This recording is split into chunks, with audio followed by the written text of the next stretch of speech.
This is a 30-acre Ozark retreat featuring creek frontage, mature hardwoods, and a handcrafted timber home, offering a rare blend of privacy, recreation, and true Arkansas country living.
As you arrive, the property sits tucked into the rolling hills of Izard County, surrounded by dense hardwood forest, natural rock formations, and the quiet landscape that defines this part of Arkansas.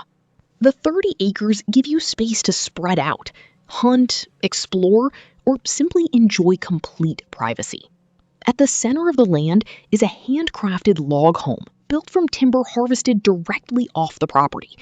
That detail alone makes this place stand out. This isn't a generic build, it's a home tied directly to the land it sits on.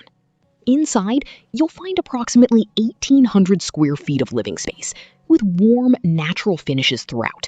The kitchen, dining, and living areas are designed in an open concept layout, creating a functional and comfortable central gathering space. The home includes 2 main-level bedrooms and a full bathroom, along with a cozy library nook that adds character and flexible use space. A large screened and covered deck extends the living area outdoors, making it a perfect spot to sit back, unwind, and take in the quiet Ozark evenings surrounded by nature. The basement adds even more usable space, with an additional bedroom, a full bathroom, extra storage, and a built-in tornado shelter or root cellar for safety and practicality. An outdoor wood boiler system helps heat the home efficiently during colder months, supporting a more self-sufficient lifestyle. The land itself is one of the biggest highlights. With mature hardwood timber, rock outcroppings, and strong wildlife habitat, it is ideal for hunting and outdoor recreation. Deer and turkey are abundant throughout the property. A ridgetop field